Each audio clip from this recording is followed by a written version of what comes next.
What's going on, Scott Squad? We are back in the building, and it's Monday, and we have got to talk about Karen Huger's spinoff. Okay, now, first things first, I just want to let you guys know that Karen, via several news outlets, has said that she would be open to the idea of Raven joining the Real Housewives of Potomac. Now, I'll get to why this is important in just 1 second. And we've had sisters on Real Housewives of Beverly Hills. We have sisters in law and we had also had sisters on Real Housewives of New Jersey, but now we have sisters in law on Real Housewives of New Jersey. And I think the only other franchise that I know of outside of the United States is Real Housewives of Johannesburg that has a mother-daughter duo, at least for the first season that I'm watching right now on Tubi. So, with that being said, we don't really have a mother-daughter duo on the Real Housewives franchise here in the United States. And after watching Karen Huger's Grand Dame reunion, family reunion, I should say, it is evident to me that Raven needs to be a bigger part of her story on the Real Housewives of Potomac. And I will tell you why.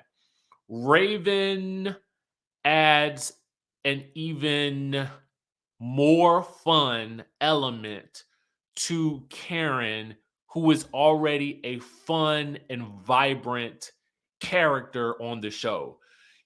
Karen, even as I remember talking to her in an interview, talked about how she's a lot freer on the show now than she was when she first started. And you can really tell that. And you can really see that in this spinoff, which is really about getting her family together. Her Aunt Val, they make her out to be this ominous, like, just no nonsense, which I'm sure she is, woman who is going to be unwilling to budge with letting the younger generation take over the family farm, which was at one point in time, I think the family were actually slaves on the farm, and now they actually own the farm, which is pretty, like, that's pretty exciting in and of itself. And so, really, that's the premise of this show. And they're doing this, under the whole guise of a family reunion. And I don't want to say guys as in, but that's just the backdrop of what's happening here, as Karen is tasked with having the conversation with Aunt Val, because Aunt Val's kids really want to have a succession plan to take this farm into the next phase of evolution, whether that be adding a winery to it or whether that be just figuring out different ways to monetize it. And they've got to convince their Aunt Val to start planning and preparing for that succession. Now, that's the premise of the show. Now, the reason why, again, I have Karen and Raven here is because Karen, to me, Karen is definitely the star of the show. Karen and Raven are definitely the duo of the show. I mean, they even do their confessionals together, and I don't even sometimes know which family member they're talking about. I really don't care. What I care about is the dynamic between the two of them is just so magnetic that, to me, I feel like I would love to see Raven on Potomac in some way, shape, or form, maybe even as a friend. But on a lot of these shows, like with OC, they used to feature Brianna a lot more. We see a lot more of you know Giselle's kids, and they add a different dynamic to her as well. And I feel like her kids read her harder than anyone else does. And it is hilarious because they're saying it with love, right? Karen and Giselle are the dynamic duo of Potomac, but I just feel like adding Raven to the mix would be a very interesting play because she's well traveled. She I mean, she just lights up the screen when she's on it. I was so surprised because I'm thinking to myself, why hadn't we seen more of her on the show? And I think once you guys see this show, you will understand why I'm saying exactly what I'm saying. Now, this is only a two-part special, so I'm going to do these reviews a little bit differently than how I would do them on for a longer series. But I want to still highlight, the importance of why I think you should watch this show. It is definitely a family style show in the vein of Candy's family, Candy and the Gang, and sort of in the vein of Portia's Family Matters. Okay, there is a purpose here. There is a situation that needs to be resolved. However, as we go through and we, see Karen kind of speaking about the farm and, talking about it, there's some ironic things happening here. Like, for instance, the fact that Karen is not going to have most of the events hosted on the farm in Surrey County. She is going to have most of the events at a mansion in Henrico County, which is 40 minutes away from Surrey County, because she says there are no hotels and there are no Four Seasons there for them to host the events that she wants to host, right? So everybody's kind of like, what are you doing? Like, why are you doing this? But of course, this is typical Karen Huger, being the grand dame that she is. And I believe it was one of her Aunt Val's kids, Megan, who called her a polished Medea. Okay. When she said that, I literally fell out of my seat last night, because it was like, how dare you call her? How dare you liken Karen to Medea?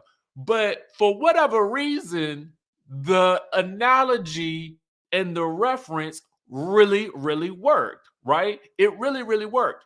So we meet Aunt Val's kids and we meet some other relatives along the way as, they visit Karen to discuss what they want to do. Then Karen and the group travels to the house in Henrico.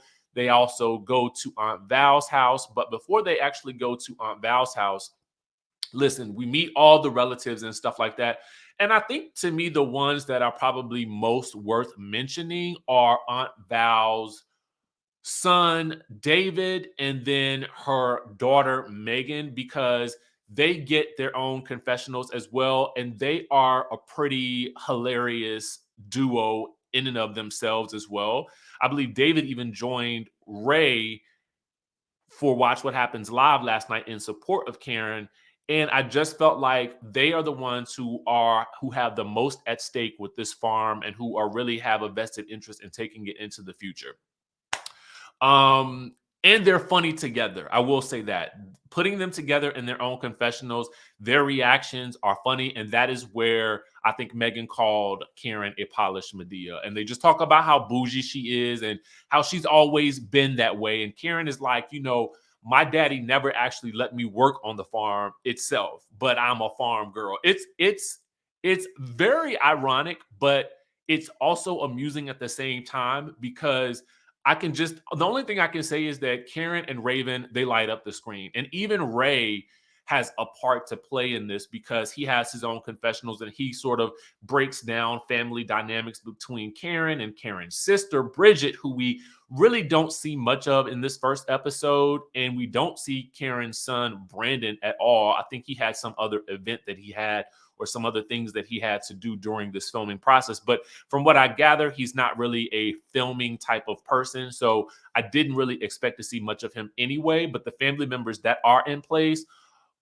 I would say that they are worthwhile being there. It's just having to get to know, as we had to do with Portia's Family Matters and Candy and the Gang, this whole new set of characters.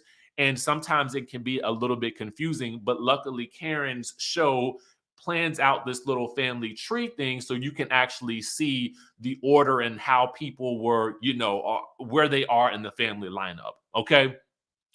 So what I will tell you is by the time we actually do meet Aunt Val, she comes into the party with a date who is 20 years younger than her. She's, I think, in her 60s, not to say her age, but they do say it on the show. And this apparently is a drummer friend that used to actually do the church drumming with Val's Val's son David. So he's real upset about this whole situation. And to be quite honest with you, by the time we meet gun toting, pistol toting Aunt Val, I really didn't feel as though she was the big bad scary that I thought she was going to be. In fact, she seemed very much like friendly, happy, excited, and just joyful. Now, it could have been the fact that she was with that date that was 20 years her junior, but I don't know about that. I really don't know, but I will say, good loving will make you feel real good. Okay, it'll make you feel real good and happy. Now she might be getting some good loving. And Karen also let us know that her and Ray was knocking the boots, and nobody on the screen appreciated that knowledge. Okay, none of them appreciated knowing that. Now, what I will say is this: what brings the episode to a head was the fact that Karen has been tasked with asking Aunt Val about a succession plan for the farm. And her son had previously tried to ask, and she had told him to shut the heck up. Okay. She wasn't really trying to hear it. So, on a fishing trip in which no one was catching any fish, I think except David, and I think it was after about 2 hours of fishing, which is why I don't go fishing myself. He finally caught a fish, and Karen decides to take Aunt Val off to the side to ask her what is her plan for passing the farm down to the kids or anyone in the family when she is ready to do so. And that is where the episode ends. Everybody's looking on as the conversation is about to proceed. And then it looks like we'll get part two to that conversation next week. So I wanted to do like a mini review of this show. Again, since it's only 2 episodes. If it were a longer season, I would definitely do my lives, but I wanted to still give you guys an idea of what the show was about, the premise, what I thought about it, my reactions to it, news surrounding it with, the talk about Raven potentially, being a part of Real Housewives of Potomac, or that Karen is at least open to it. And I also wanted to give you guys my rating for the episode. Now, on a scale of 1 to 10, I'm going to give this episode a solid 8 point. I'm going to give it a solid 8.5. I had no expectations of this show going in. I really honestly did not know much about what it was going to give. However, there were some nice revelations as I watched this show. And I think the biggest one being that Karen and Raven are the duo that I really felt like I need on my screens, and I need to see more of them as Karen films The Real Housewives of Potomac season 7.